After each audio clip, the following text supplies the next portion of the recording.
People like you don't belong at auctions like this." The words sliced through the air like shrapnel, silencing conversations across the showroom floor. Henry Matthews, 73 years old with calloused hands and oil-stained cuffs, stood frozen before the gleaming 1967 Shelby Mustang GT500. Around him, designer suits and cocktail dresses shifted uncomfortably. Crystal glasses paused mid-sip. The auctioneer's practiced smile never faltered, but his eyes hardened as he looked down from his podium at the weathered mechanic who dared to raise a bidding paddle. "Perhaps you've mistaken this for a garage sale, sir?" Polite laughter rippled through the crowd. Henry's weathered face flushed crimson, but his eyes never left the car, the very car his hands had once brought back to life. Piece by painstaking piece, over 2,000 hours of labor 30 years ago. The private auction house gleamed with wealth. Chandeliers reflected in polished marble floors. Vintage champagne flowed freely, and the air carried the subtle scent of expensive cologne and exclusivity. Tonight's showcase featured 12 rare classics, each positioned under perfect lighting that highlighted every meticulous detail. But the centerpiece, lot number 7, was the midnight blue Shelby that Henry couldn't take his eyes off. Security had almost turned him away at the entrance, his worn flannel shirt and faded jeans out of place among tuxedos and evening gowns. The invitation he clutched, yellowed with age, had finally convinced them. In the back corner of the room, partially obscured by a Roman column, stood a broad-shouldered figure in a perfectly tailored black suit. Dwayne Johnson observed the scene with quiet intensity, his expression unreadable, as he watched the elderly man's public humiliation unfold. "The opening bid for this immaculate Shelby GT500 is $250,000, the auctioneer announced, his voice regaining its theatrical flourish. A true masterpiece of American engineering, fully restored to original specifications. Henry's grip tightened on his paddle, knuckles white.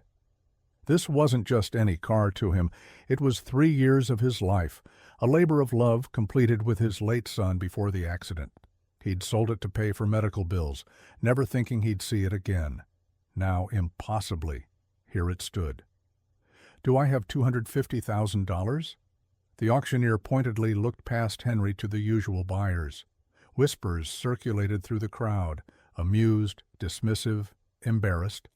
No one noticed how the rock had shifted position, how his jaw had set with determination, or how his eyes moved between the old mechanic, the gleaming car, and the smug auctioneer. What would happen next would become the most viral moment in automotive auction history. Henry Matthews had driven 300 miles for this moment, his ancient pickup truck standing out like a sore thumb among the Bentleys and Ferraris in the parking lot. 6 weeks ago, he'd spotted the listing in a collector's magazine, lot number 7, a 1967 Shelby Mustang GT500, VIN matching the car he'd poured his soul into decades earlier. The photos had nearly stopped his heart. He recognized every detail, from the custom dashboard work to the barely visible weld on the rear quarter panel where his son Michael had made his first repair. Henry had called in every favor, emptied his modest savings, and even mortgaged his small house to scrape together the $275,000 that might, just might, be enough. "I'm not buying a car," he'd told his disbelieving daughter. "I'm buying back our memories." The auction house, Prestige Classics, occupied a renovated opera house in downtown Chicago, its neoclassical facade now serving as a temple to automotive history rather than musical performance. Inside, the wealthy elite of collectors moved through the space as if it were their natural habitat. Many recognized each other, exchanging knowing nods or discreet handshakes, members of an exclusive club where entry required not just money, but the right connections, the right knowledge, the right appearance. Henry possessed only one of these qualifications: knowledge. His calloused hands had rebuilt more classics than most of these collectors had ever owned, yet here, that expertise meant nothing compared to the balance of his bank account. The auctioneer, Maxwell Harrington III, had been presiding over these events for 15 years. With his silver hair, Savile Row suit, and practiced eloquence, he embodied the establishment that decided which cars were worthy of these hallowed halls, and which buyers deserved to own them. He'd spotted Henry immediately, an unwelcome intrusion into the carefully curated atmosphere he worked so hard to maintain. When Henry had approached during the preview to inspect the Shelby, Maxwell had instructed security to watch him closely, as if the man's work-worn hands might somehow contaminate the merchandise. "We continue with Lot 7, Maxwell announced, his voice carrying theatrical gravitas. "This Shelby has provenance from 3 distinguished collections and has been featured in Classic Auto Monthly twice. It represents the pinnacle of American muscle cars." What he didn't mention, what he didn't know, was that the car's true history began in Henry's small garage in Wisconsin, where it had arrived as little more than a rusted shell with seized engine and rotted upholstery. The distinguished provenance had begun only after Henry's skilled hands had breathed life back into it. Among the audience, phones were already capturing the uncomfortable scene, the elderly man in worn clothes, clearly out of place, facing the barely concealed disdain of the auctioneer and the amused smirks of regular attendees. In the age of viral content, the contrast was too delicious to ignore. Wealth versus modesty, entitlement versus earnestness, cruelty versus dignity. Several attendees were already typing captions for their social media posts, anticipating the humiliation to come. None of them noticed that Dwayne Johnson, who had initially come to view a different vehicle, had stopped scrolling through his phone and was now watching the scene with focused attention. "I see $250,000 from Mr. Brentwood," Maxwell acknowledged a regular buyer with a respectful nod. "Do I hear $275,000? Henry raised his paddle, his arm steady despite the tremor in his heart. Maxwell's eyebrows arched in exaggerated surprise. "I have $275,000 from the gentleman in the back, though I must remind all bidders that payments are due in full today." The implication was clear. He didn't believe Henry could actually pay. A soft ripple of laughter followed. Henry stood his ground, eyes fixed on the Shelby. Under the perfect lighting, he could see the almost invisible line where he and Michael had grafted a donor panel to repair crash damage. He could still hear his son's voice. "Dad, look, it's perfect." That was 3 months before the accident that took Michael away forever. The car had been their project, their bond, and then it became the sacrifice that paid for hospital bills and funeral costs. Dwayne Johnson had moved closer now, his impressive physique drawing a few sideways glances from auction-goers who recognized him but were too polite or too intimidated to approach. From his new vantage point, he caught a detail others missed. The old man's eyes weren't just fixed on the car with desire or envy. They held recognition, knowledge, and a profound grief that transcended the materiality of the object itself. The Rock had grown up watching his own father work hard, facing similar prejudices and dismissals. Something in the elderly mechanic's dignified stance, despite the mockery, resonated deeply with him. $300,000 from Mr. Dawson, the auctioneer continued, visibly relieved to return to a familiar bidder. "Do I hear $325,000? For a moment, hesitation crossed Henry's weathered face. That was his absolute limit, every penny he could raise. His paddle began to lift again. $325,000, Henry called out, his voice steadier than he felt. The room's temperature seemed to drop several degrees as all eyes turned to him. Maxwell's practiced smile tightened at the corners. $325,000 from our enthusiastic newcomer, the auctioneer said, making no effort to hide his skepticism. Though I'll remind everyone that this Shelby is investment grade and museum quality. It deserves to be in a proper collection. The message couldn't have been clearer. This car isn't for people like you. A tall man in an Italian suit leaned toward his companion. What's next? The janitor bidding on the Ferrari? His voice, intentionally loud enough to carry, drew appreciative chuckles from those nearby. Henry's shoulders straightened, almost imperceptibly, but he said nothing. His dignity wouldn't allow him to explain himself to people who viewed him as entertainment rather than an equal. 350,000, called out a voice from the front row. Carter Dawson, a tech executive whose collection of muscle cars was featured regularly in automotive magazines. He didn't even bother to look back at Henry, so confident was he in his financial superiority. Maxwell brightened. Thank you, Mr. Dawson. $350,000 for this exceptional Shelby. Do I hear $375,000? Henry's hand tightened around the paddle. He was already $50,000 beyond what he'd prepared to spend, money he didn't actually have. But the thought of walking away, of losing this car again, Michael's car, made his chest constrict painfully. He'd have to sell his workshop, maybe even his house. His daughter would be furious. But standing here, seeing the Shelby again after all these years. That car has a Davidson carburetor conversion, doesn't it? The deep voice came from behind Henry, causing several heads to turn. Dwayne Johnson stepped forward, his presence immediately commanding attention. Unusual choice for a restoration. Henry turned, momentarily startled by the celebrity's appearance, and even more by his knowledgeable observation. Yes, it does.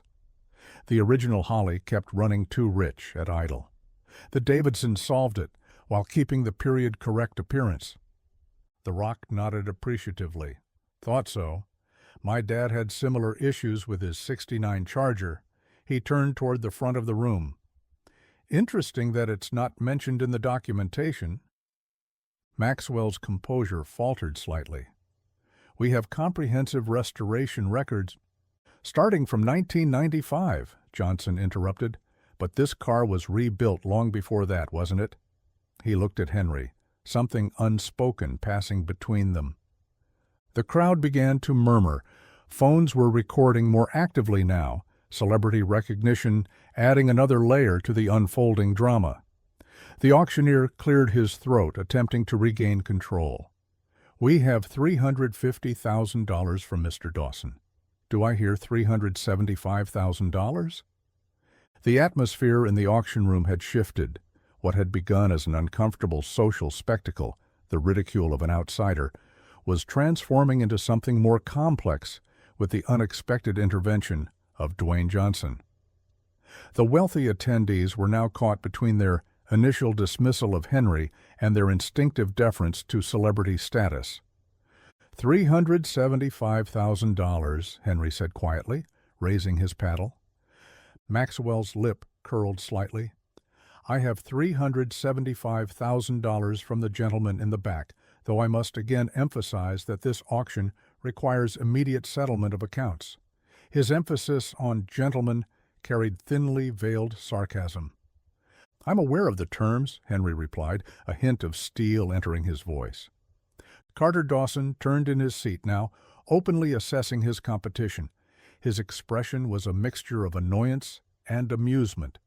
400,000, he countered easily, the sum representing little more than a rounding error in his net worth. Maxwell smiled broadly.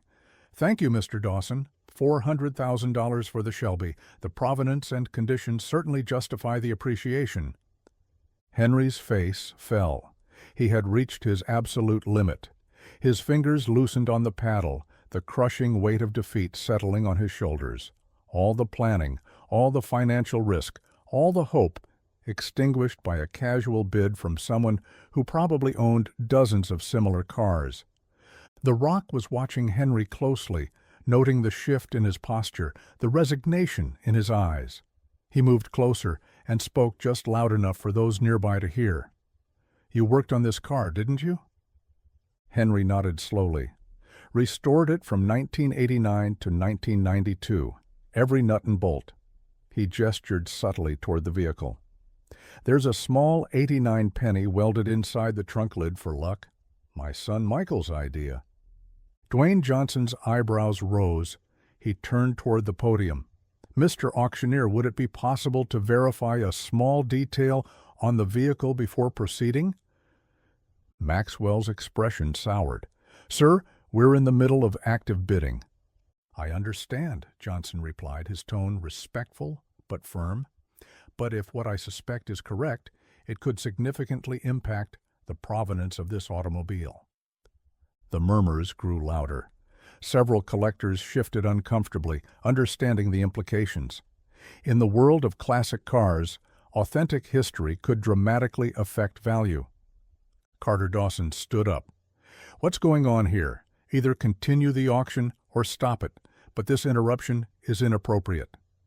Maxwell hesitated, trapped between protocol and the undeniable influence of a major celebrity. "Perhaps we could pause briefly." "No," Dawson interrupted. "I've bid $400,000. Either he outbids me or the car is mine." All eyes moved to Henry, who stood motionless, the paddle now hanging limply at his side. $500,000, announced Dwayne Johnson. The room fell silent. Maxwell's mouth opened slightly, then closed. Confusion rippled through the crowd, followed by a wave of excited whispers and more active recording from smartphones. The event had just transcended from an amusing social media post to potentially viral content. $500,000 from Mr. Johnson, Maxwell announced, recovering his professional demeanor even as his eyes betrayed his surprise. The auctioneer understood instantly the value of this moment for the auction house, Dwayne "The Rock" Johnson, bidding on a classic car, would make headlines regardless of the outcome. Carter Dawson's face flushed with anger and embarrassment. He was accustomed to being the most important person in any room, and now found himself overshadowed. $550,000, he countered, his voice tight. Henry turned to look at Dwayne Johnson with confusion and gratitude, unsure of the celebrity's motives, but moved by his unexpected intervention. "This car means something to you," Johnson said quietly to Henry, ignoring the resumed bidding. "Something personal." Henry nodded, emotion threatening to break through his composed exterior. "My son and I, it was our project. 3 years of weekends and evenings. He died 2 months after we finished it. I had to sell it for the medical bills and funeral costs." He swallowed hard. "Never thought I'd see it again." The Rock's expression remained calm, but something shifted in his eyes. He'd built his career playing heroes on screen, but this wasn't a movie set or a scripted moment.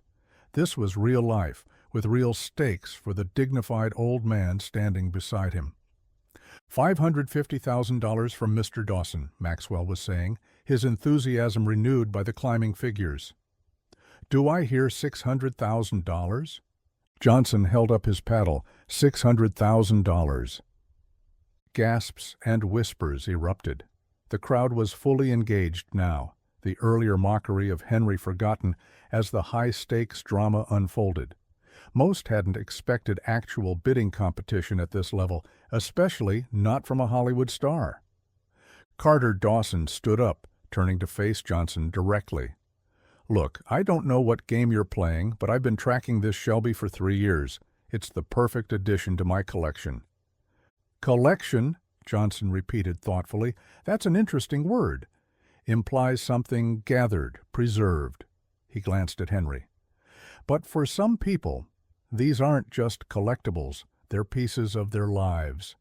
The underlying critique wasn't lost on the audience. Phones captured every word, every reaction, as the confrontation developed between wealth and celebrity, between possession and meaning. $650,000, Dawson snapped, his competitive nature fully triggered. Maxwell could barely contain his excitement. "Extraordinary! $650,000 for the Shelby Mustang GT500? Johnson leaned closer to Henry. "Did you leave anything inside it? Something personal, something only the builder would know about?" Henry thought for a moment, then nodded slowly. "Under the driver's seat carpet, Michael and I signed and dated the floor pan before installing the interior. It's just Sharpie on bare metal. Wouldn't be visible in any normal inspection." Johnson turned toward the auction podium. "$750,000, he called out, his voice carrying effortlessly through the room. The audience erupted in shocked exclamations. Maxwell actually took a step back, momentarily speechless. Carter Dawson's face contorted with indecision, his desire for the car battling with his financial sensibility and wounded pride. Henry looked at the Rock with wide eyes. "What are you doing?" he whispered. "The right thing," Johnson replied simply. "Sometimes the value of something isn't about its price tag." The auction room had transformed from a place of commerce to an arena of confrontation, not just between bidders, but between values. Maxwell Harrington stood at his podium, momentarily savoring the unprecedented price escalation before addressing the room with renewed enthusiasm. $750,000 from Mr. Johnson. Ladies and gentlemen, this is extraordinary interest in an admittedly extraordinary automobile. He turned expectantly toward Carter Dawson, whose jaw was working tensely as he calculated his response. "Let me save us all some time," Dawson announced, rising to his feet again. $1 million. Final offer. He emphasized the last words while staring directly at Dwayne Johnson, a challenge issued from one powerful man to another. An audible gasp swept through the room. Maxwell actually placed a hand on the podium to steady himself, his professional demeanor momentarily shattered by the unexpected sum. $1 million for a Shelby, while not unheard of for the rarest examples in perfect condition at the most prestigious auctions, was nearly twice the expected sale price for this particular car. $1 million, Maxwell repeated, his voice charged with excitement. "Ladies and gentlemen, this is auction history unfolding before our eyes." Henry stood frozen, the emotional whiplash of the last few minutes overwhelming his careful composure. The car he'd lovingly restored with his son, that he'd been forced to sell in his darkest hour, that he'd scrimped and saved for decades hoping to someday reclaim, was now the center of a millionaire's bidding war. The bitter irony wasn't lost on him. The car's value had climbed so far beyond his reach that he might as well be watching it from another planet. Phones throughout the audience captured the moment from every angle. Social media was already lighting up with early clips of the confrontation between The Rock and the arrogant collector, with Henry's dignified presence providing the emotional core that made the story resonate. Dwayne Johnson stepped forward, his movement immediately drawing all eyes in the room. His physical presence, the result of decades of disciplined training, commanded attention without effort. But it was the quiet intensity in his eyes that held that attention. "Before I respond to that bid," he said, his voice carrying easily without the need for a microphone, "I'd like the authentication of one detail about this vehicle." He turned toward Maxwell. "Your listing claims complete documentation of this car's history, correct?" Maxwell nodded, uncertainty flickering across his features. "Yes, comprehensive provenance and restoration records from 1995, Johnson interrupted, "but not before. Nothing about who actually brought this car back to life in the first place." Carter Dawson made a dismissive gesture. "What difference does that make? The car is authenticated by multiple experts." "It makes all the difference," Johnson replied, turning to face the crowd rather than just Dawson. "Because the true value of anything, whether it's a car, a home, or a person, isn't just in what it appears to be on the surface. It's in the story of how it came to be." Johnson gestured toward Henry. "This gentleman isn't just some random enthusiast who wandered in off the street. His name is Henry Matthews, and his hands are the reason this car exists at all. From 1989 to 1992, he restored this Shelby from little more than a rusted shell to the masterpiece you see today." A hushed silence fell over the room. Even Maxwell stopped his theatrical gesturing, sensing that the dynamic had fundamentally shifted. "I'd like to inspect the driver's side floor pan," Johnson continued, his tone making it clear this wasn't actually a request. Maxwell sputtered, "This is highly irregular. We're in the middle of—" "I believe it's my right as a bidder to verify the item's authenticity," Johnson interrupted, his voice firm but controlled, especially at this price point. Carter Dawson crossed his arms, his expression darkening. "This is absurd. Are you suggesting there's something wrong with the car?" "Not wrong," Johnson replied, "just incomplete. Your provenance is missing its most important chapter." The auction house's floor manager, sensing the situation slipping out of control, hurried over to confer with Maxwell. After a brief, tense conversation, he nodded reluctantly. "We'll allow a brief inspection," Maxwell announced, his tone making it clear he was displeased with the interruption. "Our specialists will—" "Mr. Matthews will conduct the inspection," Johnson corrected, "since he's the one who would know what to look for." All eyes turned to Henry as he walked slowly toward the Shelby, his weathered work boots soundless on the plush carpet. The crowd parted for him, their expressions ranging from curiosity to impatience to genuine interest.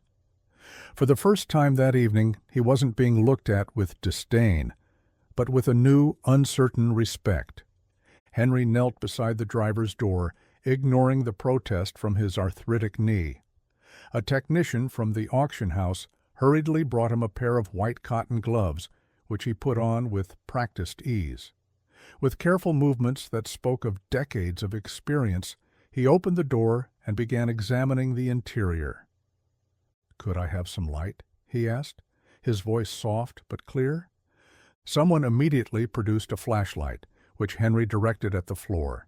He carefully lifted the edge of the carpet, exposing the floor pan beneath. For a moment his hands trembled slightly.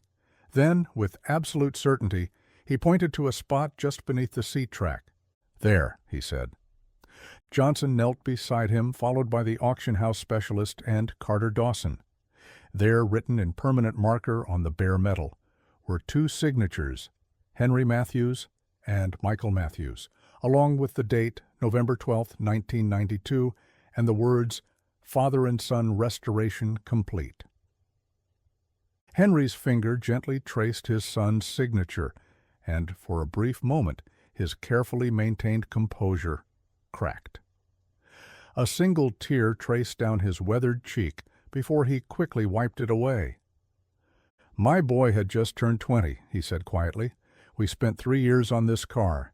Every evening after I finished at the shop, every weekend, he wanted to be a restoration specialist." He swallowed hard. 2 months after we finished, he was gone. Car accident. The medical bills. He didn't need to finish the sentence. The room had fallen completely silent. Even the most jaded collectors were affected by the raw emotion and the unexpected revelation. This wasn't just a car with provenance. It was a father's labor of love, a memorial to his son, a piece of someone's heart transformed into metal and chrome. Dwayne Johnson stood, extending his hand to help Henry to his feet. The contrast was striking. The massive, powerful celebrity and the weathered, elderly mechanic, yet in that moment they shared a profound understanding that transcended their differences. "I've played a lot of heroes in movies," Johnson said, his voice carrying clearly through the hushed room. "But real heroes don't wear capes or drive fancy cars for show. Real heroes put in the work. They pour their heart and soul into what matters. They build things that last." He turned to face the crowd, his expression solemn. Mr. Matthews didn't just restore a car. He created a legacy with his son. That signature isn't just authentication. It's the heart of what makes this Shelby special. Carter Dawson shifted uncomfortably, caught between his desire to own the car and the unexpected emotional weight the auction had acquired. The room waited for his response. "Look," he finally said, addressing Henry directly. "It's a beautiful restoration, clearly museum quality. That's why I want it for my collection, to preserve that craftsmanship." "Preserve it?" Henry repeated, finding his voice. This car wasn't built to sit in a climate-controlled garage. It was built to drive, to live. My son and I took it out every Sunday after we finished it. He said the sound of that engine was what heaven must sound like. His voice strengthened with each word. That car has his fingerprints embedded in the upholstery. His breath fogged that windshield on cold mornings. His laughter filled the cabin when we hit the open road. Something shifted in the room, a collective recognition that they weren't just bidding on a vehicle, but on someone's memories, someone's heart. Maxwell cleared his throat, attempting to regain control of the situation. This is all very moving, but we have an active bid of $1 million from Mr. Dawson. Mr. Johnson, do you wish to counter? All eyes turned to the rock. He looked at Henry for a long moment, then at the Shelby, and finally at Dawson. No, he said simply. A murmur of surprise ran through the crowd. Maxwell's eyebrows shot up in triumph as he raised his gavel. Then at $1 million... Actually, Johnson continued, I'd like to withdraw from the bidding entirely. The room erupted in confused whispers. Maxwell froze with his gavel in midair. Instead, Johnson said, raising his voice slightly to cut through the noise, I'd like to make an announcement. He placed a hand on Henry's shoulder. This car represents something money can't buy, the bond between a father and son, and the love that went into creating something beautiful together. It doesn't belong in my garage any more than it belongs in a museum. It belongs with the man who gave it life. He turned to face Carter Dawson directly. You said this would be the perfect addition to your collection, but for Mr. Matthews, it's not an addition to anything. It's a piece of his heart, a connection to his son. The crowd held its collective breath as Johnson addressed the entire room. Sometimes we get so caught up in owning things that we forget why they matter in the first place. This Shelby isn't valuable because it's rare or because it's perfect. It's valuable because of the love that went into building it, and that's something no amount of money can buy. Carter Dawson stood motionless, the weight of dozens of recording phones and hundreds of eyes upon him. In that moment, he wasn't just bidding on a car, he was revealing his character to the world. The usual rules of auction propriety had been shattered, and he found himself in uncharted territory. For several long seconds, the auction room remained suspended in tense silence. Carter Dawson stood with his hands gripping the back of his chair, his expression unreadable as he processed the unexpected moral challenge that had been laid before him. Maxwell Harrington remained frozen at his podium, unwilling to proceed without clear direction. Finally, Dawson released a long breath and straightened his Italian suit jacket with a practiced motion. I've built my collection to preserve automotive history, he said, addressing not just Johnson, but the entire room. Each car tells a story about engineering, design, and American innovation. He paused, looking directly at Henry.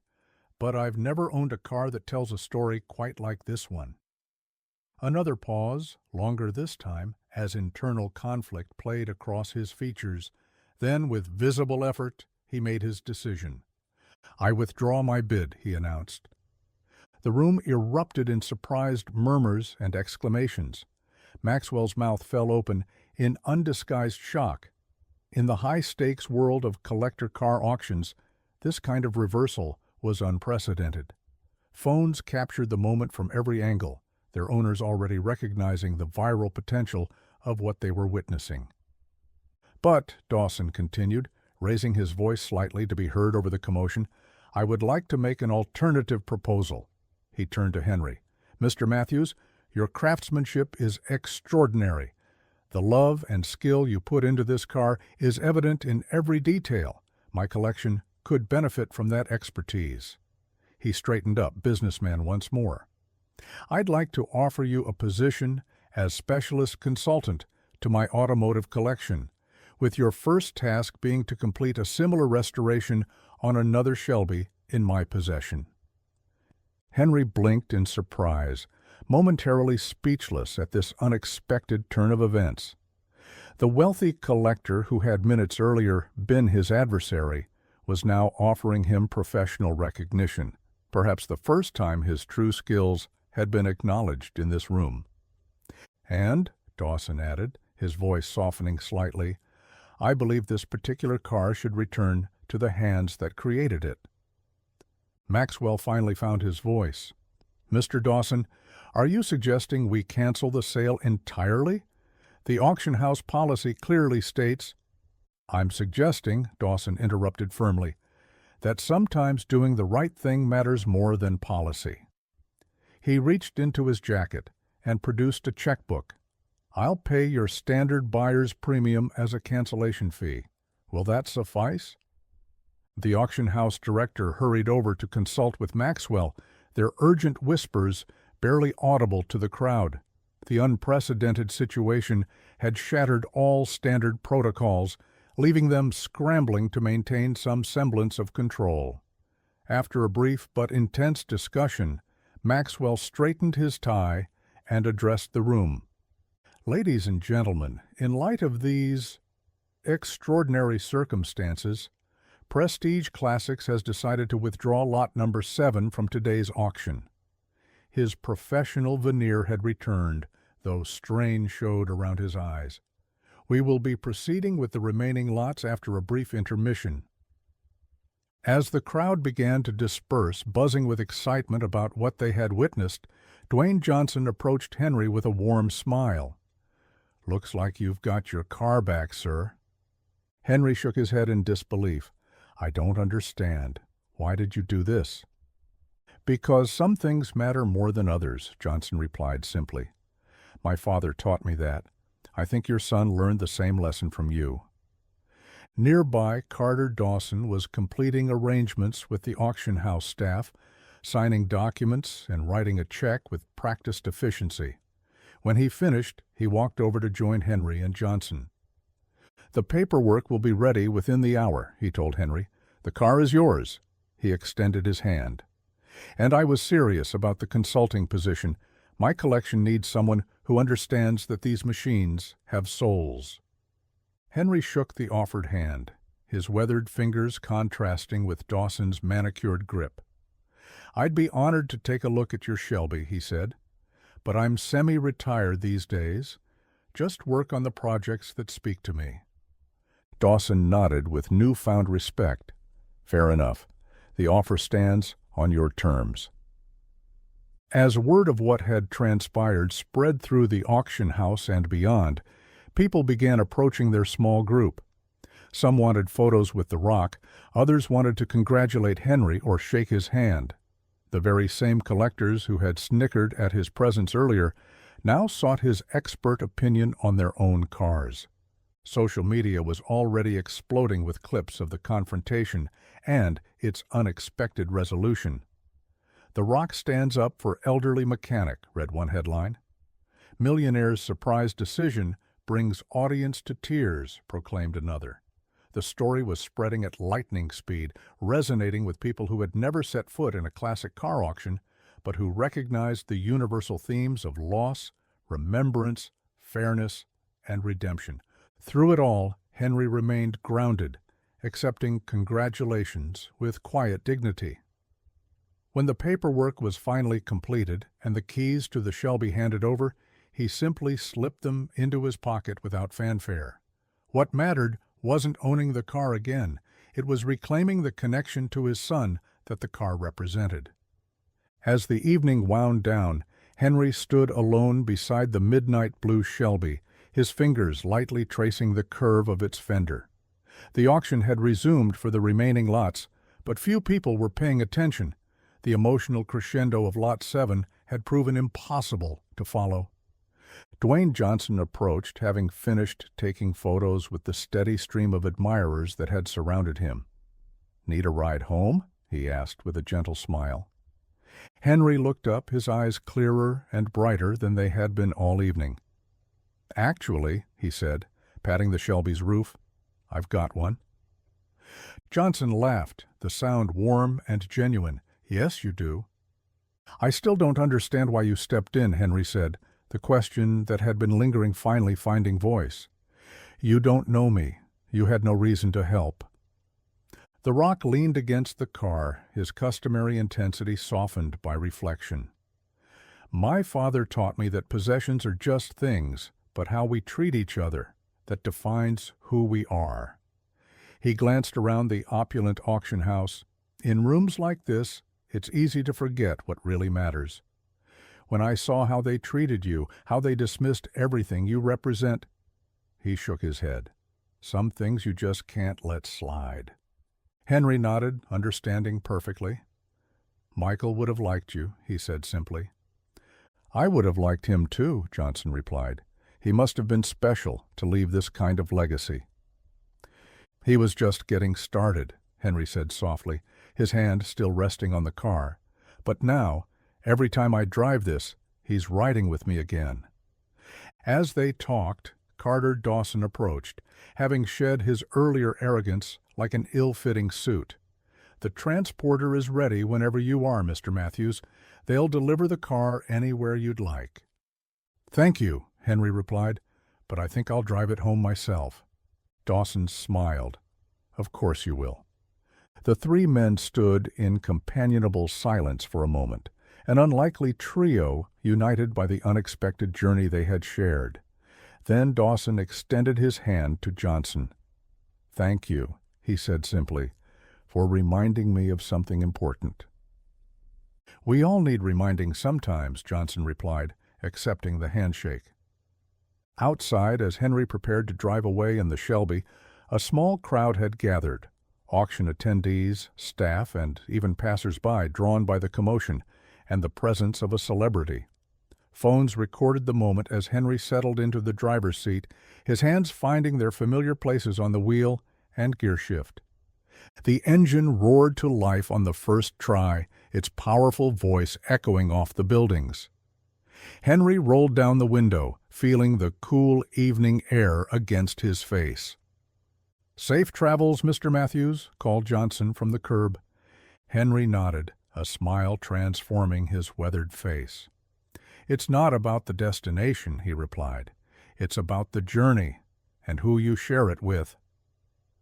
As the Shelby pulled away, its taillights disappearing into the night, the videos of what had transpired were already spreading across the internet, touching millions with their message. In a world that often values things over people and status over substance, sometimes it takes an unexpected hero to remind us all of what truly matters. Not what a person owns, but what they create. Not what something costs, but what it means. Not the price of an object, but the value of the story behind it.